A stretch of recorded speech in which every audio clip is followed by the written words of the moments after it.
Hi എല്ലാ കൂട്ടുകാർക്കും നമ്മുടെ പുതിയൊരു വീഡിയോയിലേക്ക് സ്വാഗതം. നമുക്കെല്ലാവർക്കും മിലിറ്ററി സിനിമകളൊക്കെ കാണാൻ വളരെ ഇഷ്ടമാണല്ലേ. ഇന്നത്തെ കഥയിൽ യുദ്ധമൊന്നുമില്ല എങ്കിലും നമ്മളെ പിടിച്ചിരുത്തുന്ന ഒരു സിനിമ തന്നെയാണ് 2016 പുറത്തിറങ്ങിയ അമേരിക്കൻ ചിത്രമായ മൈൻ. നമ്മൾ അധികം ഒന്നും വലിച്ചു നീട്ടാതെ ഒരു 10 മിനിറ്റ് കൊണ്ട് നമുക്ക് ഈ സിനിമ കണ്ടുവരാം. തൻ്റെ അടുത്ത ദൗത്യത്തിനായി ഹെലികോപ്റ്ററിൽ യാത്ര ചെയ്യുന്നതിന് മുന്നേ നായകനായ മൈക്ക് എയർപോർട്ടിൽ വെച്ച് തൻ്റെ കാമുകിയോട് വിട പറയുന്നിടത്താണ് സിനിമ ആരംഭിക്കുന്നത്. അടുത്ത രംഗത്തിൽ മൈക്കും ടോമിയും ഒരു മരുഭൂമിക്കെതിരെയുള്ള ഒരു മലഞ്ചെരിവിൽ അവരുടെ ടാർഗറ്റ് എത്തിച്ചേരുന്നതും നോക്കിയിരിക്കുകയാണ്. മൈക്ക് വളരെ ഗൗരവമുള്ള സ്വഭാവക്കാരാണ്, എന്നാൽ ടോമി നേരെ തിരിച്ചും. അപ്പോഴാണ് അവരുടെ ബൈനോക്കുലറിലൂടെ ഒരു വശത്തു നിന്നും കുറേ ആളുകൾ നടന്നു വരുന്നത് കാണുന്നത്. അതേസമയം മറുവശത്തു നിന്നും ഒന്നിലധികം ആയുധധാരികളായ വാഹനങ്ങളും അവിടേക്ക് വരുന്നതായി അവർ കാണുന്നു. സയ്യിദ് ആസിഫ് എന്ന 65-കാരനായ ഭീകരനാണ് മൈക്കിന്റെ ലക്ഷ്യം. മൈക്ക് റേഡിയോയിലൂടെ സന്ദേശം കൈമാറിക്കൊണ്ടേയിരുന്നു. അവരുടെ നീക്കത്തിൽ നിന്നും ഒരു കാര്യം മനസ്സിലായി, അവിടെ നടക്കാൻ പോകുന്നത് ഒരു കല്യാണമാണ്. കല്യാണ ചെറുക്കൻ്റെ അച്ഛനാണ് ഇരയായിട്ടുള്ള സയ്യിദ് ആസിഫ്. എന്നാൽ വെടിവെക്കാനുള്ള നിർദ്ദേശം കിട്ടിയെങ്കിലും ആ കല്യാണ ചെറുക്കൻ്റെയും പെണ്ണിൻ്റെയും മറവിൽ അയാൾ ആ ഗൺ പോയിന്റിൽ നിന്നും രക്ഷപ്പെടുന്നു. എന്നാൽ മൈക്കിന് അവരുടെ മുകളിൽ നിന്ന് കിട്ടിയ നിർദ്ദേശം ഇങ്ങനെയായിരുന്നു: തടസ്സമായി നിൽക്കുന്ന ചെറുക്കനെ ആദ്യം വധിക്കുക, അതിനുശേഷം മറ്റേയാളെ. പക്ഷേ നിരപരാധിയായ ഒരാളിനെ കൊല്ലാൻ മൈക്കിന്റെ മനസ്സ് അനുവദിച്ചില്ല. ലക്ഷ്യസ്ഥാനത്തു നിന്നും അയാൾ മിസ്സായി പോയെന്ന് കമാൻഡ് സെന്ററിലോട്ട് അവൻ കള്ളം പറയുന്നു. അപ്പോഴേക്കും ആയുധധാരികളായ സംഘം മൈക്കിനെയും ടോമിയും കാണുന്നു. അവർക്ക് നേരെ സംഘം വെടിയുതിർക്കുന്നു. ശബ്ദം കേട്ടയുടനെ സയ്യിദ് ആസിഫും സംഘവും അവിടെ നിന്ന് രക്ഷപ്പെടുന്നു. മൈക്കും ടോമിയും അവിടുന്ന് ഓടി രക്ഷപ്പെടുന്നു. ആ ഭീകരനും അവരുടെ പിന്നാലെ തന്നെയുണ്ട്. ഓടുന്നതിനിടയിൽ അവരുടെ GPS അവരുടെ കയ്യിൽ നഷ്ടമാവുന്നു. അതിനുശേഷം അവർ ഒരു പാറക്കൂട്ടത്തിന് പിന്നിൽ ഒളിക്കുന്നു. മൈക്ക് മറ്റൊരു മലഞ്ചെരുവിലേക്ക് വെടിവെച്ചുകൊണ്ട് അവരുടെ ശ്രദ്ധ തിരിച്ചുവിടുന്നു. ഭീകരന്റെ കയ്യിൽ നിന്ന് രക്ഷപ്പെട്ട അവർക്ക് തിരികെ എത്താനായിരുന്നു നിർദ്ദേശം. എന്നാൽ 5 മണിക്കൂർ കാൽനടയായി ഈ മരുഭൂമി മുറിച്ച് കടന്നാൽ മാത്രമേ അവർക്ക് അടുത്തുള്ള ഗ്രാമത്തിലെത്താൻ കഴിയൂ. അങ്ങനെ അവർ പൊള്ളുന്ന ചൂടിനെയും മണൽക്കാറ്റിനെയും അതിജീവിച്ചുകൊണ്ട് നടക്കാൻ തുടങ്ങുകയാണ്. ടോമിയാണെങ്കിൽ വാതോരാതെ സംസാരിച്ചുകൊണ്ടാണ് നടത്തം. മൈക്കാണെങ്കിൽ ഒരു അക്ഷരം മിണ്ടുന്നില്ല. എന്തിനാണ് ഇങ്ങനെ വിഷാദനായി ഇരിക്കുന്നതെന്ന് ടോമി ചോദിക്കുമ്പോൾ തൻ്റെ കാമുകയെ പിരിഞ്ഞു വന്നതിനുള്ള വിഷമമാണെന്നാണ് മൈക്കിന്റെ മറുപടി. കുറച്ചു ദൂരം ചെന്നപ്പോൾ ശക്തമായ ഒരു കാറ്റ് വീശി. ആ കാറ്റിന്റെ ആഘാതത്തിൽ ഒരു സൈൻ ബോർഡ് അവരുടെ മുന്നിലേക്ക് പറന്നു വന്നു. ഒരു വാണിംഗ് ബോർഡായിരുന്നു അത്. കഴിഞ്ഞ 40 വർഷത്തിനിടെ 33 ദശലക്ഷം കുഴിബോംബുകൾ ഈ മരുഭൂമിയിൽ കുഴിച്ചിട്ടിട്ടുണ്ട്. അത് വായിച്ചതോടെ മൈക്കിന്റെ ഉള്ളിൽ ഭയം തോന്നി തുടങ്ങി. എന്നാൽ ഇത് കണ്ട ടോമിക്ക് പ്രത്യേകിച്ച് കൂസലൊന്നുമില്ല. ഇത് ശത്രുക്കളെ അകറ്റാനുള്ള ഇവിടുത്തെ ബർബർമാരുടെ തന്ത്രം മാത്രമാണെന്ന് ടോമി അവനോട് പറഞ്ഞു. എന്നാൽ ഇത് അങ്ങനെയല്ല, ഇതിലെന്തോ കാര്യമുണ്ടെന്ന് മൈക്ക് പറഞ്ഞപ്പോൾ അവനെ കളിയാക്കിക്കൊണ്ട് ടോമി തിരിഞ്ഞു നടന്നു. പെട്ടെന്നൊരു ക്ലിക്ക് ശബ്ദം കേൾക്കുകയും ടോമി കാലുയർത്തിയതും ഒരു സ്ഫോടനം സംഭവിച്ചു. ടോമി ചവിട്ടിയത് ഒരു മൈനിലായിരുന്നു. മൈക്കിന്റെ 2 ചെവി അടഞ്ഞു പോയിരിക്കുന്നു. കൺമുന്നിൽ കണ്ട ആഘാതത്തിൽ അവൻ ഒരു സ്റ്റെപ്പ് കൂടി മുന്നോട്ട് വയ്ക്കുമ്പോൾ അത് ആ മൈക്കിന്റെ കാലിനിടയിൽ ഒരു ക്ലിക്ക് സൗണ്ടോടെ കേൾക്കുന്നു. അവൻ ആ ഞെട്ടലിൽ മരവിച്ച് നിന്നുപോയി. സ്ഫോടനത്തിന് ശേഷം ആ അന്തരീക്ഷം തെളിഞ്ഞു വന്നു. അപ്പോഴാണ് 2 കാലുകളും നഷ്ടപ്പെട്ട ടോമിയെ മൈക്ക് കാണുന്നത്. ടോമി വേദന കൊണ്ട് അലറുകയാണ്. മൈക്ക് അവിടുന്ന് അനങ്ങാൻ കഴിയാതെ അവനെ ശാന്തനാക്കാൻ പാടുപെടുന്നു. വേദന സഹിക്കാൻ വയ്യാതെ ടോമി മോർഫിൻ കുത്തിവെക്കുന്നു. ടോമിയുടെ അടുത്തായി തെറിച്ചു കിടക്കുന്ന റേഡിയോ എടുക്കാൻ മൈക്ക് അവനോട് ആവശ്യപ്പെട്ടു. എന്നാൽ വേദന കാരണം അവനതിന് സാധിക്കുന്നില്ല.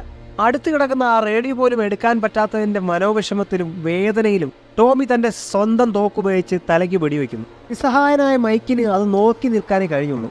മൈക്ക് ആ മരുഭൂമിയിൽ ഒറ്റയ്ക്ക് കുടുങ്ങിപ്പോകുന്നു. കുറേ നേരത്തിന് ശേഷം മൈക്ക് മുട്ടുകുത്തി നിൽക്കുന്നു. ടോമിയുടെ അടുത്ത് കിടക്കുന്ന റേഡിയോ എങ്ങനെയെങ്കിലും കൈക്കലാക്കണമെന്നാണ് അവൻ്റെ ലക്ഷ്യം. അങ്ങനെ അവൻ അവൻ്റെ ഷൂലേസ് അവൻ്റെ കയ്യിലുള്ള ഒരു കോടാലിയിൽ കെട്ടി റേഡിയോ അവൻ്റെ അടുക്കലേക്ക് അടുപ്പിക്കുന്നു. പക്ഷേ നിർഭാഗ്യവശാൽ റേഡിയോയിലെ ബാറ്ററി ഡൗൺ ആയിരിക്കുന്നു. അതിൻ്റെ സ്പെയർ ടോമിയുടെ പക്കലാണുള്ളത്. അത് കണ്ട അവൻ വീണ്ടും നിരാശനായി. എന്നാൽ അവൻ വിട്ടുകൊടുക്കാൻ തയ്യാറല്ലായിരുന്നു. അവൻ ടോമിയുടെ ബാഗിൽ നിന്നും കിട്ടിയ ചെറിയ സോളാർ പാനൽ ഉപയോഗിച്ച് കുറച്ചു നേരത്തേക്ക് റേഡിയോ ചാർജ് ചെയ്യുന്നു. അങ്ങനെ ഉടൻ തന്നെ അവൻ അവിടെ കുടുങ്ങിപ്പോയ കാര്യം മേലുദ്യോഗസ്ഥരെ അറിയിക്കുന്നു. എന്നാൽ ഇടയ്ക്കിടയ്ക്കുള്ള ഈ മണൽക്കാറ്റ് കാരണം രക്ഷാപ്രവർത്തനം നടത്തുന്ന ഹെലികോപ്റ്ററുകൾക്ക് അവിടെ എത്താൻ സാധിക്കില്ല. അതിനാൽ 52 മണിക്കൂർ സമയമാണ് മൈക്കിനോട് ആവശ്യപ്പെട്ടത്. ആ മറുപടിയിൽ മൈക്ക് ആകെ തളർന്നു പോയിരുന്നു. അവൻ അവൻ്റെ വാച്ചിൽ 52 മണിക്കൂർ കൗണ്ട് ഡൗൺ വെച്ചു. കുറച്ച് മണിക്കൂറുകൾക്ക് ശേഷം ഭീമാകാരമായ ഒരു മണൽക്കാറ്റ് അവിടെ വീശുന്നു. അവൻ അവൻ്റെ കാൽ വെച്ചിരിക്കുന്ന പൊസിഷൻ മാറിപ്പോവാതിരിക്കാൻ പരമാവധി ശ്രമിക്കുന്നു. അവൻ വളരെ കഷ്ടപ്പെട്ട് ആ കൊടുങ്കാറ്റിനെ അതിജീവിക്കുന്നു. കൊടുങ്കാറ്റ് ശാന്തമായപ്പോഴേക്കും ടോമിയുടെ ബോഡി അവൻ്റെ അടുക്കലേക്ക് എത്തിയിരുന്നു. അപ്പോഴാണ് അവൻ ആ സ്പെയർ ബാറ്ററിയുടെ കാര്യം ഓർത്തത്. പക്ഷേ നിർഭാഗ്യവശാൽ അപ്പോഴേക്കും റേഡിയോ അവനിൽ നിന്നും വളരെ ദൂരത്തേക്ക് എത്തിയിരുന്നു. വീണ്ടും മണിക്കൂറുകൾ കടന്നുപോയി. മൈക്കിൻ്റെ കയ്യിലുണ്ടായിരുന്ന വെള്ളം തീർന്നു. ദാഹിച്ചു വലഞ്ഞ അവൻ സ്വയം വെടിവെച്ച് മരിക്കാൻ തീരുമാനിക്കുന്നു. അപ്പോഴാണ് ദൂരെ ഒരു ബെർബർ മനുഷ്യൻ ഒരു സിക്സാക് പാറ്റേണിൽ നടന്നു വരുന്നത് അവൻ ശ്രദ്ധിച്ചത്. കുഴിബോംബിനെ കുറിച്ച് മൈക്ക് അയാളോട് വാണിംഗ് കൊടുക്കുന്നു. എന്നാൽ മൈക്ക് കാണിക്കുന്ന അതേ ആക്ഷൻ അയാൾ തിരിച്ച് മൈക്കിനെ കാണിച്ച് അവനെ കളിയാക്കിക്കൊണ്ടിരിക്കുന്നു. അയാൾ മൈക്കിൻ്റെ അടുത്ത് വന്നിട്ട് ഇവിടെ നിന്നിട്ട് കാര്യമില്ല, ഇറങ്ങി മുന്നോട്ട് നടക്കാൻ ആവശ്യപ്പെട്ടു. മൈക്ക് തൻ്റെ വാട്ടർ ഫ്ലാസ്ക് എടുത്ത് അയാൾക്ക് കൊടുത്തിട്ട് കുറച്ച് വെള്ളം തരാൻ ആവശ്യപ്പെട്ടു. അയാൾ ആ ഫ്ലാസ്കുമായി മുന്നോട്ട് നടന്നുപോയി. കുറേ സമയത്തിന് ശേഷം വീണ്ടും ദാഹം സഹിക്കാൻ വയ്യാതെ മൈക്ക് അവൻ്റെ സ്വന്തം മൂത്രം കുടിക്കുന്നു. വീണ്ടും സമയം കടന്നു പോയിക്കൊണ്ടേയിരിക്കുന്നു. കുറച്ച് മണിക്കൂറുകൾ കഴിഞ്ഞ് ഒരു ചെറിയ ബെർബൻ പെൺകുട്ടി അവൻ്റെ വാട്ടർ ഫ്ലാസ്ക് തിരികെ കൊണ്ട് കൊടുക്കുന്നു. അതിൽ നിറയെ വെള്ളമുണ്ടായിരുന്നു. അവന് പകുതി ആശ്വാസമായി. ആ പെൺകുട്ടി ഒന്നും മിണ്ടുന്നില്ലായിരുന്നെങ്കിലും മൈക്ക് മുന്നോട്ട് പോകണമെന്ന് സൂചിപ്പിക്കാൻ വേണ്ടി അവളുടെ കയ്യിലുള്ള കളിപ്പാട്ടം ഉപയോഗിക്കുന്നു. മൈക്ക് ആ പെൺകുട്ടിയോട് ആ റേഡിയോ എടുത്തുകൊണ്ട് വരാൻ ആവശ്യപ്പെടുന്നു. എന്നാൽ മൈക്ക് പറയുന്നതൊന്നും അവൾക്ക് മനസ്സിലാകുന്നില്ല. കുറേ പ്രാവശ്യം പറഞ്ഞതിന് ശേഷം അവൻ ഉച്ചത്തിൽ സംസാരിക്കുന്നു. അത് കേട്ട് പേടിച്ച് ആ പെൺകുട്ടി അവിടെ നിന്ന് ഓടിപ്പോകുന്നു. അങ്ങനെ രാത്രിയായിരിക്കുന്നു. താപനില വളരെ കുറഞ്ഞിരിക്കുന്നു. തണുപ്പ് സഹിക്കാൻ വയ്യാതായി. അവനങ്ങനെ അവൻ്റെ കയ്യിലുള്ള സാധനങ്ങൾ ഉപയോഗിച്ച് തീ കത്തിക്കാൻ ശ്രമിക്കുന്നു. രാത്രി ആയപ്പോഴേക്കും പല വന്യജീവികളുടെ ശബ്ദവും അവൻ്റെ ചെവിയിലെത്തുന്നു. ഏകാന്തനായ അവൻ ഫോണിൽ തൻ്റെ കാമുകിയുടെ ചിത്രം നോക്കിയിരിക്കുന്നു. യുദ്ധത്തിൽ ജയിച്ച് അവളുടെ അടുത്തേക്ക് വരാൻ കാമുകി പറയുന്ന ഒരു വീഡിയോ അവൻ കാണാനിടയായിരുന്നു. അത് കണ്ട് വികാരഭരിതനാകുന്ന അവൻ ഇനി ഒരിക്കലും അവളെ കാണില്ല എന്ന് ഭയപ്പെടുന്നു. തീ കെട്ടതോടെ വന്യമൃഗങ്ങൾ അവൻ്റെ അടുക്കലേക്ക് വരാൻ ആരംഭിച്ചു. അവൻ തോക്കുപയോഗിച്ച് 1-2 വെടിവെക്കാൻ നോക്കിയെങ്കിലും കുറച്ചു നേരത്തിന് ശേഷം അവയെല്ലാം വീണ്ടും വരാൻ തുടങ്ങി. മൃഗങ്ങൾ വന്ന് ടോമിയുടെ ശരീരം വലിച്ചു കീറാൻ തുടങ്ങി. അങ്ങനെ അടുത്ത ലക്ഷ്യം മൈക്കാണെന്ന് അവന് മനസ്സിലായി. അവൻ ഒരു ജീവി അവനെ ലക്ഷ്യമാക്കി വരുമ്പോൾ അവൻ ടോർച്ച് ഉപയോഗിച്ച് അതിനെ വെടിവെക്കുന്നു. പേടിച്ചോടിയ ഒരു ജീവി കുഴിബോംബിൽ ചവിട്ടുകയും ഒരു സ്ഫോടനം നടക്കുകയും ചെയ്യുന്നു. ആ സ്ഫോടനത്തിൻ്റെ ശബ്ദത്തിൽ മറ്റ് ജീവികളെല്ലാം ഓടിപ്പോകുന്നു. പിറ്റേന്ന് രാവിലെ ആയപ്പോൾ ആ ബെർബർ മനുഷ്യൻ വീണ്ടും അവൻ്റെ അടുത്തേക്ക് എത്തി. ഒരു രാത്രി മുഴുവൻ ഈ മരുഭൂമിയിൽ അതിജീവിച്ച താൻ ഒരു ഭാഗ്യവാനാണെന്ന് അയാൾ പറഞ്ഞു. അയാൾ വീണ്ടും മൈക്കിനോട് മുന്നോട്ട് പോകാൻ നിർദ്ദേശിക്കുന്നു. പക്ഷേ മൈക്ക് അനുസരിക്കുന്നില്ല. നിങ്ങൾക്കിത് എവിടേക്കാണ് കുഴിച്ചിട്ടേക്കുന്നതെന്ന് അറിയാമല്ലേ എന്ന് മൈക്ക് അയാളോട് ചോദിക്കുന്നു. എന്നാൽ അത് എവിടെയാണ് കുഴിച്ചിട്ടിരിക്കുന്നതെന്ന് തനിക്ക് അറിയില്ലെന്നും അയാൾ വെറുതെ ഇങ്ങനെ നടക്കുകയാണെന്നും അയാൾ പറഞ്ഞു. ആ റേഡിയോ ഒന്ന് എടുത്തു തരാൻ മൈക്ക് അയാളോട് ആവശ്യപ്പെട്ടു. അയാൾ ആ റേഡിയോ എടുത്ത് മൈക്കിന് കൊടുത്തിട്ട് നടന്നു പോകുന്നു. മൈക്ക് അവൻ്റെ വാച്ച് പരിശോധിക്കുമ്പോൾ ഇനി 24 മണിക്കൂർ അവശേഷിക്കുന്നുണ്ട്. സൂര്യൻ അസ്തമിക്കുമ്പോൾ ജെന്നിയെ ഉപേക്ഷിച്ചതിൽ ഖേദിച്ചുകൊണ്ട് മൈക്ക് തൻ്റെ ജീവിതത്തിലെ തെറ്റുകളെക്കുറിച്ച് ചിന്തിക്കുന്നു. അവൻ്റെ ജീവിതത്തിൽ സംഭവിച്ച കാര്യങ്ങളെല്ലാം അവിടെ ഇരുന്നുകൊണ്ട് അവൻ ഓർത്തെടുക്കുന്നു. രാത്രി ആയപ്പോഴേക്കും വന്യമൃഗങ്ങൾ വീണ്ടും അവനെ വളയുന്നു. അവൻ ലക്ഷ്യമില്ലാതെ അവനെ വെടിവെച്ചുകൊണ്ടേയിരുന്നു. പിറ്റേന്ന് സൂര്യൻ ഉദിക്കുമ്പോൾ ചുറ്റും ചത്ത മൃഗങ്ങളെല്ലാം അവൻ കാണുന്നു. 45 മണിക്കൂറായി മൈക്ക് മരുഭൂമിയിൽ ആ മൈൻ്റെ മുകളിൽ കാല് വെച്ച് നിൽക്കുകയാണ്. എന്നാൽ ദുഃഖകരമായ ഒരു വാർത്തയാണ് റേഡിയോയിലൂടെ വീണ്ടും വന്നത്. രക്ഷാസംഘം എത്താൻ കുറെ കൂടി വൈകും. 17 മണിക്കൂർ കൂടി പിടിച്ചു നിൽക്കാൻ കഴിയുമെന്ന് തൻ്റെ സീനിയർ അവനോട് ചോദിക്കുന്നു. ഇനി കൂടുതൽ സമയം പിടിച്ചു നിൽക്കാൻ കഴിയില്ലെന്ന് അവൻ അവരെ അറിയിച്ചു. മൈക്കിനോട് സംസാരിക്കാൻ മറ്റൊരാൾ കാത്തു നിൽക്കുന്നുവെന്ന് സീനിയർ അവനോട് പറഞ്ഞു. അപ്പോഴേക്കും അപ്പുറത്തുനിന്ന് അവൻ്റെ കാമുകിയായ ജെന്നിയുടെ സൗണ്ട് അവൻ കേൾക്കുന്നു.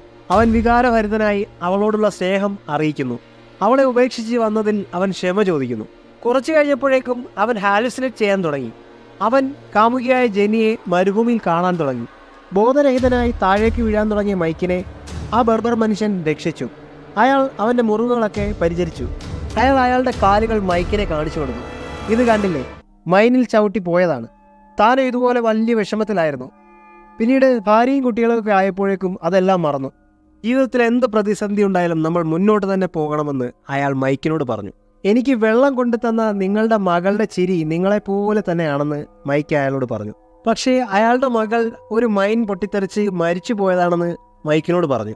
അവൾ അവിടെ എല്ലാം കുഴിച്ച് ഈ മൈൻ കണ്ടുപിടിക്കും, എന്നിട്ട് അതിന് പകരം ടിൻ ക്യാൻ അവിടെ വെക്കും. അങ്ങനെ ചെയ്തുകൊണ്ടിരുന്നപ്പോഴാണ് ഒരിക്കൽ അവൾ മരിച്ചുപോയത്. മൈക്കിന് അത് കേട്ടിട്ട് വിശ്വസിക്കാനായില്ല. അയാൾ തിരികെ നടന്നു പോകുമ്പോൾ മൈക്ക് അയാളുടെ കൂടെ ആ മകളെയും കാണുന്നു. കുറച്ച് സമയത്തിന് ശേഷം ഒരു കാറ്റിൽ അവൾ അപ്രത്യക്ഷമാകുന്നത് അവന് തോന്നി. മൈക്കിന് പിന്നെ ഹാലുസിനേഷൻ സംഭവിക്കുന്നു. അവനെ ഉപദ്രവിച്ചിരുന്ന അച്ഛനെയും മാരക രോഗിയായിരുന്ന അമ്മയും കാമുകി ജെന്നിയോടൊപ്പമുള്ള സന്തോഷകരമായ സമയങ്ങളും അവനെ ഭ്രമിപ്പിക്കുന്നു. അപ്പോഴാണ് റേഡിയോയിൽ റെസ്ക്യൂ ടീം അടുത്ത് തന്നെ ഉണ്ടെന്നും എക്സാക്ട് ലൊക്കേഷൻ അറിയാൻ വേണ്ടി ഫ്ലെയർ കത്തിക്കാനും അവനോട് ആവശ്യപ്പെടുന്നത്. എന്നാൽ അപ്പോഴേക്കും തീവ്രവാദികൾ അവനെ കാണുന്നു. അവർ അവൻ നേരെ വെടിയുതിർക്കുന്നു. വെടിയുണ്ട വന്നു പതിക്കുന്നത് അടുത്തുണ്ടായിരുന്ന മറ്റൊരു മൈനിലാണ്. അങ്ങനെ ആ മൈൻ പൊട്ടിത്തെറിക്കുന്നു. ആ പൊട്ടിത്തെറിയുടെ ആഘാതത്തിൽ അവൻ്റെ കയ്യിലുണ്ടായിരുന്ന ഫ്ലെയർ നഷ്ടപ്പെടുന്നു. അവൻ അവൻ്റെ കയ്യിലുണ്ടായിരുന്ന തോക്കെടുത്ത് ശത്രുക്കളെ വെടിവെക്കാൻ നോക്കുന്നു. പക്ഷേ അവന് എയിം ചെയ്യാൻ പറ്റുന്നില്ല. യുദ്ധം വിജയിച്ച് തിരികെ എത്തണമെന്നുള്ള കാമുകിയുടെ വാക്കുകൾ അവന് ഊർജം നൽകി. അവൻ താഴെ മണ്ണിലേക്ക് വെടിവെച്ച് മറ്റു മൈനുകൾ പൊട്ടിത്തെറിപ്പിച്ചു. അങ്ങനെ ആ പൊടിപടലം അവനൊരു മറയായി നിന്നു. ആ സമയം കൊണ്ട് അവൻ അവൻ്റെ സ്നൈപ്പർ ഗൺ എടുത്തു. സ്നൈപ്പർ ഉപയോഗിച്ച് ദൂരെ നിന്ന ശത്രുക്കളെ അവൻ കൊല്ലപ്പെടുത്തി. അപ്പോഴേക്കും രക്ഷാപ്രവർത്തനത്തിനായി എത്തിയ വണ്ടി അവനെ കാണാതെ മുന്നോട്ട് പോകുന്നത് അവൻ ശ്രദ്ധിച്ചു. ആ ഫ്ലയർ കത്തിക്കാൻ കഴിയാത്തതിനാൽ അവർക്ക് അവനെ കണ്ടെത്താൻ കഴിഞ്ഞില്ല. മൈക്കിനപ്പോൾ ബെർബർ പറഞ്ഞ വാക്കുകൾ ഓർമ്മ വന്നു. നിങ്ങൾ മുന്നോട്ട് പോകണം. അവൻ വിശ്വാസപൂർവ്വം മുന്നോട്ട് നടന്നു. ഒന്നും സംഭവിച്ചില്ല. ഒരു പൊട്ടിത്തെറിയും ഉണ്ടായില്ല. ബെർബറിൻ്റെ മകൾ ജീവിച്ചിരിക്കുമ്പോൾ അവിടെ വെച്ചിരിക്കാൻ സാധ്യതയുള്ള ഒരു തകരപാത്രത്തിലായിരുന്നു താൻ ചവിട്ടിയിരുന്നതെന്ന് അവന് മനസ്സിലായി. അങ്ങനെ ബെർബറിൻ്റെ വാക്കുകൾ യാഥാർത്ഥ്യമായിരിക്കുന്നു. ജീവിതവുമായി മുന്നോട്ട് പോകാമെന്നും കാമുകിയുടെ അടുത്തേക്ക് മടങ്ങാൻ പറ്റുമെന്നും ബെർബർ അവനോട് പറഞ്ഞിരുന്നു. എന്നാൽ ഭയമാണ് അവനെ അതിൽ നിന്നും തടഞ്ഞിരുന്നത്. ഏറ്റുമുട്ടലിൽ മാരകമല്ലാത്ത വെടിയേറ്റ മുറിവുകളുണ്ടെങ്കിലും മൈക്കിന് മറ്റു കുഴപ്പങ്ങളൊന്നുമില്ല. അവൻ അവിടെ കിടന്ന് പൊട്ടിക്കരയുന്നു. പിന്നീട് അവൻ ആ ഫ്ലയർ ഉപയോഗിച്ച് രക്ഷാപ്രവർത്തകരെ അവൻ്റെ അടുത്തേക്ക് എത്തിക്കുന്നു. തിരികെ എയർപോർട്ടിലെത്തുമ്പോൾ സന്തോഷകരമായ കണ്ണുകളോടെ ജെന്നി അവനെ കാത്തിരിക്കുന്നു.